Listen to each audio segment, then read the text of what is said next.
Hi friends, welcome to Lakshmi కథల హరివిల్లు. మనం ఇప్పుడు జ్యోతి సుంకరణం గారిచే రచింపబడిన ఆడుతూ పాడుతూ అనే కథ గురించి తెలుసుకుందామండి. ఈ కథ 12 జనవరి 2024న ఈనాడు బుక్లో ప్రచురితమైందండి. ఆలస్యం చేయకుండా కథలోకి వెళ్ళిపోదామండి. పక్షుల కిలకిల రావాల శబ్దంతో కూడిన కాలింగ్ బెల్ అదే పనిగా మోగుతుండడంతో తెలివి వచ్చింది శిశిరకి. ఇంకా బద్ధకంగా మత్తుగా ఉండడంతో లేవాలనిపించక పక్కనే పడుకుని నిద్రపోతున్న చైతన్యని, చైతూ చూడు, ఎవరో కాలింగ్ బెల్ కొడుతున్నారు అంటూ చేత్తో తట్టింది. హే, నువ్వే చూడు అంటూ తన చేతికి అందనంత దూరానికి జరిగి పడుకున్నాడు. దాంతో కోపం వచ్చిన శిశిర కాలింగ్ బెల్ సౌండ్ వినపడకుండా తలగడ చెవులకి అడ్డంగా పెట్టేసుకుని తను కూడా లేవకుండా పంతంగా పడుకుంది. మరో 2 సార్లు ఆ బెల్ మోగి మోగి ఆగిపోయి ఈసారి శిశిర సెల్ రింగ్ అవ్వడం మొదలైంది. ఓ గాడ్ అని విసుక్కుంటూనే తీసి చూసుకుంది. అందులో సర్వెంట్ మేడ్ కాలింగ్ అని రావడం చూసి చికాకు పడుతూనే ఆన్ చేసింది. అటు నుంచి ఏంటమ్మా, ఎన్నిసార్లు బెల్ కొట్టినా తీయరు, ఎప్పుడు వచ్చినా ఉండరు విసుగ్గా అంది పని మనిషి. ఇంత పొద్దున్నే, అది ఆదివారం రావాల్సిన అవసరం ఏమిటి, కాసేపయ్యాక రావచ్చుగా అని శిశిర కూడా విసుక్కోవడంతో పొద్దున్న ఏంటమ్మా, 11 అవుతుంటే మళ్ళీ మళ్ళీ అన్నిసార్లు రాలేను, ఇష్టమైతే చేయించుకోండి, లేకపోతే నా జీతం నాకు ఇయ్యండి, పని మానేస్తాను అని అటు నుంచి గట్టిగా మాట్లాడేసరికి శిశిరకి కూడా కోపం వచ్చింది. మానేస్తే మానెయ్యి అనేసేది. కానీ టక్కున గత 4-5 రోజులుగా సింక్ నిండా నిండిపోయిన అంట్ల గిన్నెలు, మాసిన బట్టలతో నిండిపోయిన బాల్కనీ గుర్తుకు వచ్చి బలవంతంగా లేచి వెళ్ళి తలుపు తీసి ఆ తర్వాత వాష్రూమ్కి వెళ్ళింది. పని మనిషి చేసే శబ్దాలకు చైతన్య కూడా లేచేశాడు. ఫ్రెష్ అయి వచ్చి స్టవ్ మీద పాలు పెట్టి ఫ్రిడ్జ్లోంచి బ్రెడ్ బటర్ తీసుకుని హాల్లోకి వెళ్ళి కూర్చుంది శిశిర. చైతన్య కూడా బ్రష్ చేసుకుని అక్కడికి వచ్చి కూర్చున్నాడు. ఇద్దరూ బ్రెడ్ తింటూ సెల్ ఫోన్లో మునిగిపోయారు. పని మనిషి పని చేసుకుని వెళ్ళిపోయింది కూడా గ్రహించుకోలేదు. ఈలోగా ఘాటైన మాడు వాసన రావడంతో అప్పుడు గుర్తొచ్చింది శిశిరకి పాలు స్టవ్ మీద పెట్టిన సంగతి. వెంటనే పరిగెత్తుకు వెళ్ళింది. స్టవ్ నిండా ఉలికిపోయిన పాలను, మాడిన గిన్నెను చూసి వాటినో తిట్టుకుని స్టవ్ ఆపేసి అలా ఎక్కడ వాటిని అక్కడే వదిలేసి బయటకు వచ్చేసింది. ఆ సంగతి కూడా గ్రహించలేదు చైతన్య. ఈలోగా ఎవరో ఫ్రెండ్స్ ఫోన్ చేసి మూవీ టికెట్స్ బుక్ చేశాం రమ్మనడంతో వెంటనే ఇద్దరూ రెడీ అయిపోయి డోర్ లాక్ చేసుకుని వెళ్ళిపోయారు. శిశిర చైతన్యలకు వివాహమై ఇంచుమించు ఏడాది కావస్తోంది. ఇద్దరూ మంచి చదువులే చదువుకుని ఉద్యోగాలు చేస్తున్నారు. ఇద్దరూ ఇంట్లో అతి గారంగా పెరిగిన వారే. కావలసినట్లు ఉంటూ కావలసినది తింటూ వీకెండ్స్ పార్టీలతో ఫ్రెండ్స్తో ఎంజాయ్ చేయడమే వాళ్ళకు తెలిసిన జీవితం. అయితే రోజులు ఎప్పుడూ ఒకేలా ఉండవు కదా. అవి నడుస్తూ తెలియని వాళ్ళకి అన్నీ తెలియచెప్తూ జీవితంలో రకరకాల కోణాల్ని స్పృశింపచేస్తాయి. ఎప్పటిలాగే ఓ వీకెండ్ లేట్ నైట్ పార్టీలో ఎంజాయ్ చేసి వచ్చి పడుకున్నారిద్దరూ. మరి అక్కడి ఫుడ్లో తేడా వచ్చిందో ఏమో కానీ తెల్లారేసరికి ఇద్దరికీ వాంతులు విరేచనాలు పట్టుకున్నాయి. అవి అంతకంతకు పెరిగి ఇద్దరూ హాస్పిటల్లో అడ్మిట్ కావాల్సి వచ్చింది. విషయం తెలిసి ఇద్దరి తల్లిదండ్రులు వెంటనే బయలుదేరి వచ్చేశారు. హాస్పిటల్ నుంచి డిశ్చార్జ్ అయ్యి ఇంటికి వచ్చాక తండ్రులు ఇద్దరూ వెళ్ళిపోయి తల్లులు ఉన్నారు. ఇంటి నిండా ఎక్కడికక్కడ మోపుల్లా ఉన్న మాసిన బట్టలు, అట్టలు కట్టేసి బంకలా అంటుకుపోతున్న స్టవ్వు, వంటగది, దుమ్ము ధూళితో ఉన్న గదులు, పాకుడు పట్టి జారిపోతూ కంపు కొట్టేస్తున్న బాత్రూంల మీద పడింది వాళ్ళిద్దరి దృష్టి. వెంటనే ఇద్దరూ కొంగు బిగించి పని మనిషి సాయం తీసుకుని ఆ ఇంటిని అంతటినీ ప్రక్షాళన చేసే పనిలో పడ్డారు. అలా చేస్తూ చేస్తూ ఒకానొక సమయంలో విసుగు వచ్చిన చైతన్య తల్లి, ఏంటమ్మా శిశిర, ఇలాగా ఇంటిని ఉంచుకునేది, శుభ్రం చేసుకోవద్దు అంటూ మందలించింది కోడల్ని.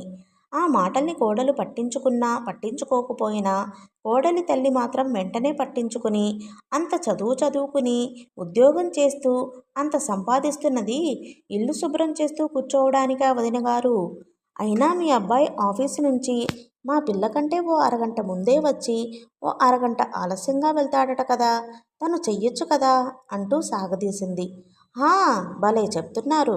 మా వాడు మా ఇంట్లో లేకలేక పుట్టిన ఏకైక మగపిల్లవాడు, మా వంశోద్ధారకుడు. మంచినీళ్ళు కూడా చేతికి అందిస్తాం. అటువంటిది పెళ్ళయ్యాక కాఫీ నేనే కలుపుకొని తాగుతున్నానమ్మా అని ఫోన్ చేసి చెబుతూ ఉంటే కడుపు తరుక్కుపోతోంది అని అప్పటికప్పుడే చెమర్చిన కళ్ళను తుడుచుకుంటూ ఎంతో బాధగా చెప్పింది చైతన్య తల్లి. మా పిల్లని మేమేం గాలికి పెంచలేదు. మీరింకా మంచినీళ్ళు చేతికి ఇచ్చేవారేమో. నేనైతే చేతులు కందిపోతాయని నేనే తాగించి తినిపించేదాన్ని. అలాంటిది మొన్నోసారి ఫోన్ చేసి దోశలు వేస్తుంటే చెయ్యి కాలిందమ్మా అంటూ చెప్పేసరికి నా గుండె కోసినంత పనయింది. స్విగ్గీలోనో ఆర్డర్ పెట్టుకోక అంత ఉద్యోగం చేస్తూ కూడా దోశలు కోసుకుంటూ చేతులు కాల్చుకోవాల్సిన కర్మ నీకేమిటి అంటూ రోజుల్లా తిడుతూనే ఉన్నాను అంటూ శిశిర తల్లి ఒకంత ఎక్కువ చేసి చెప్పింది. మరి అదీ సంగతి. ఆడపిల్లకి కాస్త పని పాట నేర్పక ఇలా పెంచబట్టే ఈ కొంప ఇలా తగలడింది అంటూ శృతిమించి నోరు పారేసుకుంది చైతన్య తల్లి. ఇక అంతే. ఏమిటి వదిన గారు, నా పెంపకాన్నే ఎత్తి చూపుతున్నారు? చదువుకునే రోజుల్లోనే మీ కూతురు ఎవరితోనో లేచిపోయింది అన్న విషయం మాకు తెలీదు అనుకోకండి. మరి మీ పెంపకాన్ని ఏమనుకోవాలి? అన్నీ తెలిసి ఈ సంబంధం కలిపినందుకు మా చెప్పుతో మేమే కొట్టుకోవాలి అనేసింది శిశిర తల్లి. దాంతో చైతన్య తల్లి, ఎప్పుడో 10 ఏళ్ల క్రితం జరిగిన దాన్ని ఇప్పుడు తోడుతున్నారు?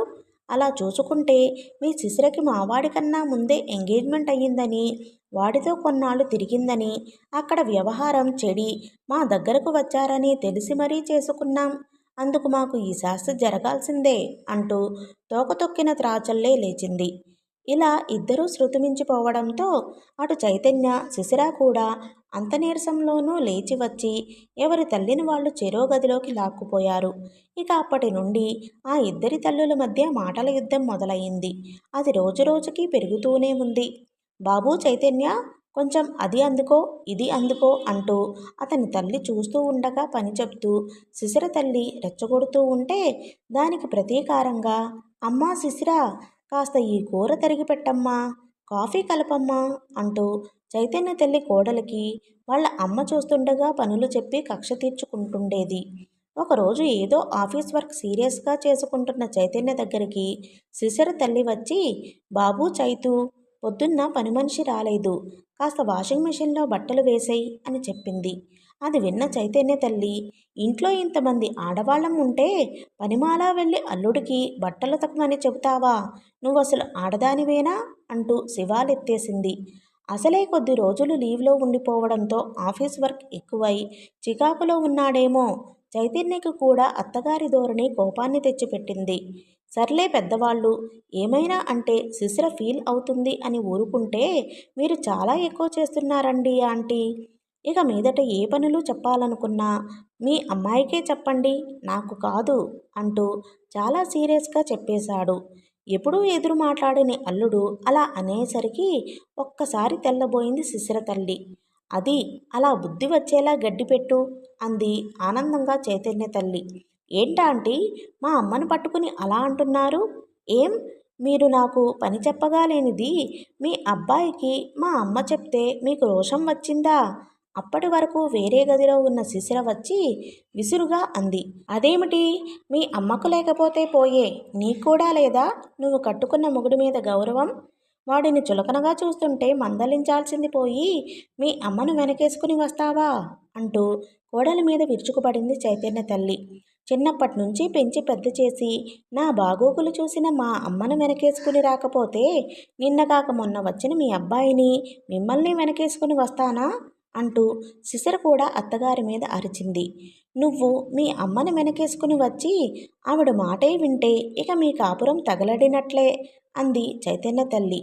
నాకు మా అమ్మే ముఖ్యం, తన మాటే వింటాను, ఆ తర్వాత ఏదైనా అంటూ తెగేసి చెప్పింది శిశిర. అది విన్న చైతన్య, నీకు మీ అమ్మ ముఖ్యమైతే నాకు మా అమ్మే ముఖ్యం, నాకు తన తర్వాతే ఎవరైనా అంటూ మొండిగా మాట్లాడాడు. కొడుకు ఇచ్చిన సపోర్ట్తో రెచ్చిపోయిన అతని తల్లి, విన్నావుగా మా అబ్బాయి మాట, వాడికి తగినంత గౌరవం ఇచ్చి వంట వార్పు చేసుకుంటూ ఇక నుంచైనా బాధ్యతగా సంసారపక్షంగా ఉంటేనే నీకు ఈ ఇంట్లో స్థానం, లేదంటే ఇప్పుడే మీ అమ్మతో పాటు ఈ ఇంటి నుండి వెళ్ళిపో అనేసింది. అది విన్న శిశిర తల్లి, ఎవరి ఇంట్లోంచి ఎవరిని వెళ్ళమంటున్నావు మహాతల్లి? ఈ ఫ్లాట్ మా అమ్మాయిది, దాని సంపాదనతో కొన్నది, నీ కొడుకుది కాదు, అది తెలుసుకో ముందు. మా అమ్మాయి ఆఫీసుకు వెళ్ళి రావడం తప్ప ఇంట్లో ఏ పని చెయ్యదు, చెయ్యలేదు కూడా. ఇంట్లో అన్ని పనులు తనే చూసుకుంటూ మా అమ్మాయిని అపురూపంగా చూసుకుంటానని మీ అబ్బాయి మాట ఇస్తేనే ఇక మీదట ఈ బంధం కొనసాగేది. అలా కుదరకుంటే తక్షణమే మీ తల్లి కొడుకులు ఇంట్లోంచి వెళ్ళండి అంటూ హుకుం జారీ చేసేసింది శిశిర తల్లి. ఆవిడ మాటలు విని నిర్ఘాంతపోయాడు చైతన్య. పెళ్ళైన కొత్తలో ఈ ఫ్లాట్ శిశిర కొనడానికి సిద్ధపడితే నీ నుండి నేనేదో ఆశించాలనుకుని మీ వాళ్ళంతా తప్పుగా అనుకుంటారు, నువ్వు కొనొద్దు అని వారిస్తే ఇంకా నా అన్ని అనుకోవడం ఏమిటి? అంతా మనిద్దరిది. అయినా ఫ్లాట్ కొన్నాం అనే అందరికీ చెబుదాం, ఎవరి డబ్బుతో అన్నది మన ఇద్దరి మధ్య ఉంచుకుందాం అంటూ అప్పట్లో శిశిర చెప్పిన మాటలు గుర్తుకు వచ్చాయి చైతన్యకి. ఎవరికీ చెప్పం అని తనతో అబద్ధం చెప్పి తన తల్లితో అంతా చెప్పిందన్న మాట అని గ్రహించిన చైతన్యకి తన తల్లి మాటల్లో పూర్తి న్యాయం ఉంది అనిపించేసి, ఇంతకాలం శిశిర ఆమె తల్లి తనను వెర్రివాజమ్మలా లెక్క కట్టారని భావించి శిశిరను అసహించుకుని ఆ క్షణంలోనే తన తల్లిని తీసుకుని ఇంట్లోంచి వెళ్ళిపోయాడు. ఓ 6 నెలలు ఆ ఇంటి మీద కాకి ఈ ఇంటి మీద వాలలేదు. మొదట్లో కొద్ది రోజులు రిలీఫ్గాను ప్రశాంతంగానూ అనిపించినా రాను రాను చైతన్య శిశిర ఇద్దరిలో అంతర్మదనం మొదలైంది. అలాగని ఓ మెట్టు దిగితే అవతలి వాళ్ళకి లోకో అయిపోతామనే అహం కూడా అడ్డు వచ్చింది. దానికి తోడు అటూ ఇటూ బంధువులలో గుసగుసలు ఆరాలు మొదలయ్యాయి. టా కారం మాటలతో జరిగిన దాన్ని పెద్దది చేసేందుకు సాధ్యమైనంత కృషి చేస్తున్నారు బంధువర్గం అంతా. దానిలో భాగంగా ఎవరికోసమో పెళ్లికి ఎవరైనా అబ్బాయిలు ఉంటే చెప్పండి అన్న శిశిర తల్లి మాటలు చిలువలు పలువలుగా రూపాంతరం చెంది శిశిరకి ఇంకో పెళ్లి చేస్తున్నారంట అని చైతన్య తల్లిదాకా వచ్చి చేరాయి ఆ మాటలు. కుటుంబం అన్నాక 190 గొడవలవుతాయి. ఈ మాత్రానికే విడాకులు తీసుకుని ఇంకో పెళ్లి చేస్తాం అనుకుంటారా ఎవరైనా అంటూ ఈవిడ అన్నమాటలు వెళ్ళి వెళ్ళి మరో విధంగా చేరాయి శిశిర తల్లికి. అలా చినికి చినికి గాలి వానై ఆ వాన పెను తుఫానై ఆఖరికి ఇద్దరూ విడాకులు తీసుకుని శాశ్వతంగా విడిపోయే వరకు వచ్చింది. మీ పెళ్లి జరగడానికి ముందు నుంచే మీ ఇద్దరికీ నాతో బంధుత్వమే కాదు, ప్రత్యేకమైన అనుబంధం కూడా ఉంది. అసలు ఆ అనుబంధంతోనే మీ ఇద్దరూ ఒకటి అయితే బావుంటుందని ఆశించి మీ పెద్దవాళ్లతో మాట్లాడి మీ పెళ్లి జరిపించాను. ఒక మంచి జంటను కలిపాను అనే ఆనందం పూర్తిగా ఆస్వాదించకుండానే ఇప్పుడు మీరిలా వాళ్ళ ద్వారా వీళ్ళ ద్వారా తెలిసి నమ్మలేక పరిగెట్టుకుని వచ్చాను. అసలు ఏం జరిగింది అంటూ అడిగింది. శిశిరకు అక్క వరుస, చైతన్యకు ఆఫీసులో సీనియర్ కూడా అయిన భార్గవి. ఎవరి కోణంలో వాళ్ళు జరిగినదంతా చెప్పుకువచ్చారు ఇద్దరు. సుమారు ఒక 6 నెలల క్రితం తను ట్రాన్స్ఫర్ మీద వేరే ఊరు వెళుతున్నప్పుడు తనకి సెండాఫ్ ఇవ్వడానికి నవ్వుతూ తుళ్ళుతూ కలిసి వచ్చిన వాళ్ళిద్దరినీ గుర్తుకు తెచ్చుకుని ఇప్పుడిలా ఒకరినొకరు ద్వేషించుకుంటూ అలా ఎడమొహం పెడమొహంగా కూర్చోవడాన్ని అసలు భరించలేకపోయింది భార్గవి. నా మాట మీద నా మీద గౌరవంతో పిలవగానే నా దగ్గరకు వచ్చారు. అలాగే రేపు ఒకసారి నా మాట విని నాతో రండి, ఒక దగ్గరికి తీసుకువెళ్తాను మీ ఇద్దరిని అంటూ చెప్పి వాళ్ళిద్దరినీ మర్నాడు సిటీకి దూరంగా ఉన్న ఓ ఫామ్ హౌస్కి తీసుకువెళ్ళింది. చుట్టూ రకరకాల పూల మొక్కలతో అందమైన లాన్ మధ్యలో కుటీరాన్ని తలపించే ఆకృతిలో ఉన్న చిన్న ఇల్లు అది. లాన్లోనే కబుర్లు చెప్పుకుంటూ కుర్చీలలో కూర్చుని ఉన్నారు ఒక వృద్ధ జంట. రండి రండి, మీకోసమే చూస్తున్నాం అంటూ వీళ్ళని నవ్వుతూ ఆహ్వానించారు. చుట్టూ ఆ పరిసరాలు చూడగానే ఆకట్టుకునేలా ఉన్న ఆ వృద్ధ జంటని చూసిన శిశిర చైతన్యాల మనస్సులు ఒక్కసారి ప్రశాంతంగా అయిపోయాయి. కాసేపు అక్కడే కూర్చుని మాట్లాడుకున్న తర్వాత లోపలికి వెళ్ళారు అంతా. ఆ పెద్దాయన లోపల కిచెన్లోకి వెళ్ళి అందరికీ వేడివేడిగా గుమగుమలాడే ఉప్మాని ప్లేట్లలో వేసి పట్టుకువచ్చి పెడితే ఆ పెద్దావిడ వెళ్ళి అందరికీ కాఫీ కలిపి తీసుకువచ్చింది. అయ్యో, మీ ఇద్దరికీ ఎందుకండి శ్రమ, నేను తెస్తాను అంటూ లేవబోతున్న భార్గవిని ఆ పెద్దావిడ, ఇందులో మాకు ఎటువంటి శ్రమ లేదు, నువ్వు మొహమాట పడకుండా కూర్చుని తిను అంటూ కూర్చోబెట్టేసింది. అప్పుడే కాదు, ఆ తర్వాత లంచ్, ఆ తర్వాత గార్డెనింగ్ అన్నీ కూడా ఇద్దరూ కలిసి అసలు ఏమాత్రం శ్రమ లేకుండా ఓ క్రమ పద్ధతిలో, ఓ అండర్స్టాండింగ్తో చేసుకుపోవడం చూసి చైతన్యకి, శిశిరకి ఆశ్చర్యం వేసింది. భార్గవి ఇక్కడికి రమ్మని ఎందుకు పిలిచిందో, తన ఉద్దేశం ఏమిటో, అసలు వీళ్ళు ఎవరో అంతా అయోమయంగా, అన్యమనస్కంగా ఆలోచిస్తూ కూర్చున్న ఇద్దరూ కాసేపట్లోనే వాళ్లతో మాట్లాడుతూ, వాళ్ళు చేసే పనులు గమనిస్తూ రాను రాను సమయాన్నే మర్చిపోయారు. ఆ రాత్రి 6 బయట కూర్చుని శిశిర, చైతన్యలకి వీళ్ళిద్దరూ రిటైర్డ్ ప్రొఫెసర్స్. ఒకప్పుడు నేను వీళ్ళ స్టూడెంట్ని. వీళ్ళ నుండి నేను చదువు మాత్రమే కాదు, అంతకన్నా విలువైనవి ఎన్నో నేర్చుకున్నాను. ఇంకా బాగా చెప్పాలంటే నా ఆరాధ్య దైవాలు ఇద్దరు. నా జీవితం ఎంత ప్రశాంతంగా, ఓ క్రమ పద్ధతిగా మారింది అంటే దానికి వీళ్ళే కారణం. అనేక అలజడులతో, అపోహలతో ఉన్న మీ ఇద్దరినీ ఇక్కడికి తీసుకువచ్చి వీళ్ళను చూపిస్తే మీకు ఏమైనా మేలు జరుగుతుందేమోనని ఆశించి ఇక్కడికి తీసుకువచ్చాను.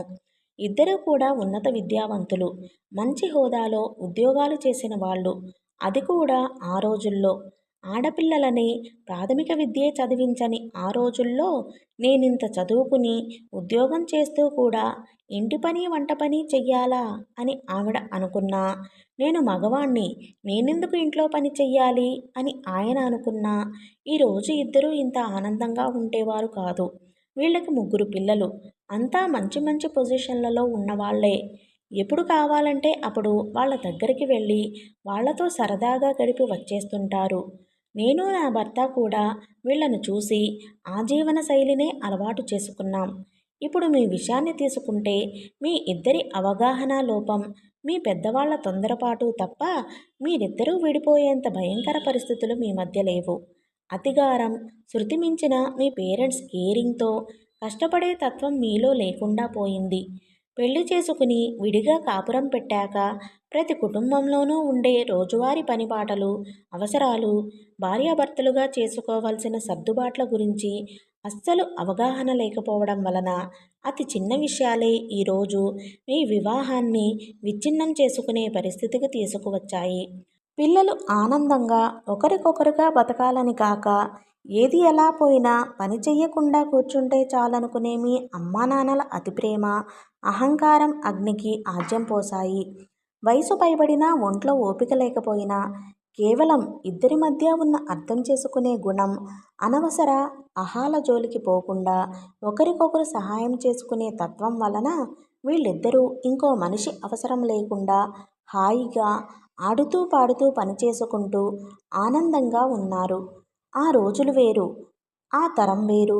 నిజమే, పూర్తిగా వాళ్లలాగా ఉండలేకపోయినా కాస్తైనా వీళ్ళని చూసి నేర్చుకుని ఏ విధంగా విడిపోవాలి అని కాకుండా ఏ విధంగా కలిసి ఆనందంగా జీవించాలి అనే దిశగా మీరిద్దరూ అడుగులు వేస్తే మంచిదని నా అభిప్రాయం అంటూ నెమ్మదిగా చెప్పింది భార్గవి.